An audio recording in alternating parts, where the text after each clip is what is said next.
foreigners and strangers. It's possible his body could have just been thrown there. But somebody went after the body. Joseph.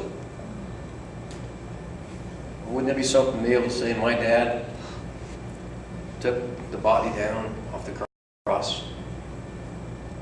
Now remember, in doing so, he's just touched somebody who is dead. And in touching somebody who is dead, you become unclean. You cannot celebrate the Sabbath.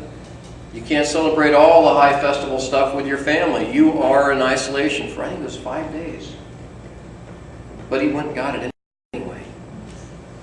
There was another guy that Mark doesn't mention, Nicodemus.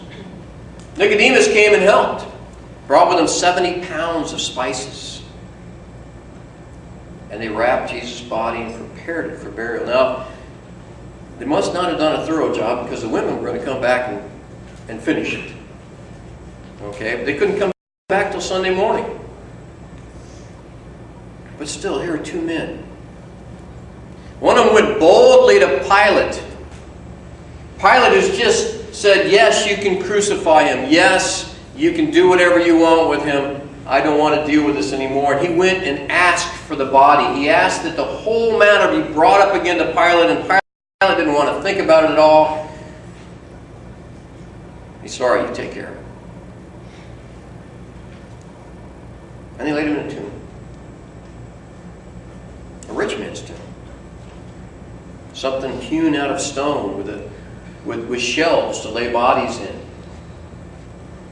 And then you could roll the stone over to protect it from anybody stealing it, tampering with it, protect the outside world from the smells.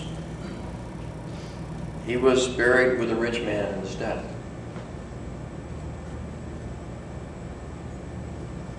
He wasn't in control then. He was dead. We don't make much about the burial. When Paul talks in 1 Corinthians 15 about the good news, the gospel, he says, here it is, the death, the burial, and the resurrection of Jesus. We talk a lot about the death. Some people need to know how much God loved them, and sometimes they need to know how much He went through to do that. We talk a lot about the resurrection. We don't talk much about the burial. We don't. So why does Paul talk about it? Well, over in Romans chapter 6, he makes a very, very important point. He said, when you made that commitment, when you first put on Jesus as Lord, when you were baptized into His death. He said you were buried with Him in baptism. Why is that important? As a minister, we get to do funerals.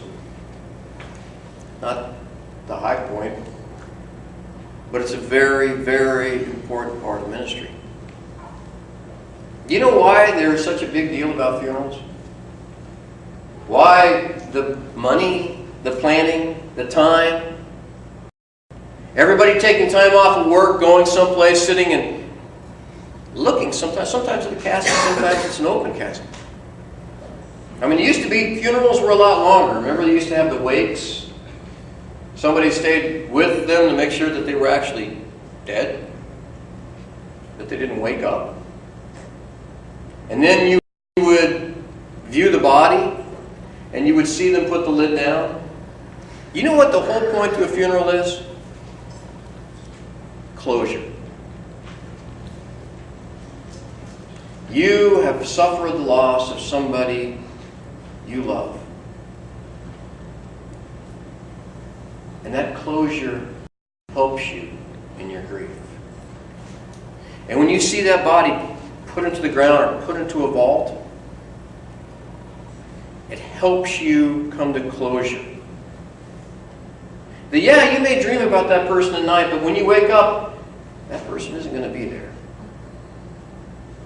I know about this from personal experience, because when I was 18, I went to Europe for 2.5 months. When I was there, my father died. And I didn't get to be there. I didn't even hear about the news until he was buried. And that lack of closure haunted me for a long, long time. There is a purpose to a funeral. There is a purpose for a burial. And it's not for the dead person. It's for the people who are still alive. The burial of Jesus.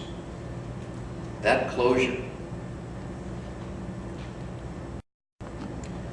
The burial of each one of us in baptism. That closure. This is when your old life ceased. This is when it was over. And this is when you come up a new person. You come up a brand new creation. And something is dramatically different. You have died and you are now buried with Christ and raised to a new life. Maybe there's a reason we don't talk about the burial much. Maybe we don't want to remember that part of our life, of our commitment. Maybe the joy that we used to have talking about our baptism is not there anymore. Maybe we resurrected that old self and maybe we are in control again. Maybe we've dug up that person that we buried. Maybe at this point in our life, Jesus isn't Lord. Maybe He's just a bystander. Maybe He's just a little coach that we ask advice from every now and then. Maybe He's not in charge anymore. Maybe we have taken over the reins again and we are in control. My life.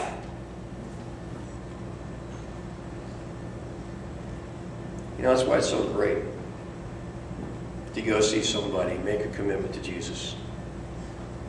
When you see them go down in that water and you remember, maybe you remember the temperature of that water. Yeah. Dorian, yeah.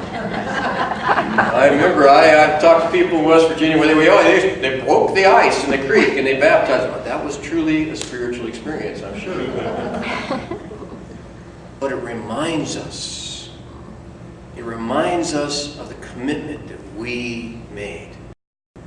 The finality. That decision. That now Jesus is going to be Lord and Gary is dead. My father baptized me. I won't forget that. I forgot the sermon he preached that Sunday night. But I'll never forget that commitment you make. Maybe you haven't made that commitment. And maybe you haven't got to the point to say, I trust Jesus enough to let go and let Him be Lord. Or maybe you still trust yourself enough. Maybe you still believe that you can run your life, that you can be God. We're here to tell you there's only one God. And again, I'm sorry, you're not qualified. It's tempting, but you are not qualified. The whole concept of worship, acknowledging that God is God and I'm not. And He's qualified. He's qualified to be Lord. And if you've come to that kind of trust, then we want to encourage you to make that commitment. If you've come to that kind of trust, but you've never gone through the finality of being baptized, we'd like to help you there. If you have come to that kind of trust and you've been busy trying to resurrect that old body and make that zombie-like thing in charge of your life, we'd like to encourage you to let it go. Let it go. God loves you dearly.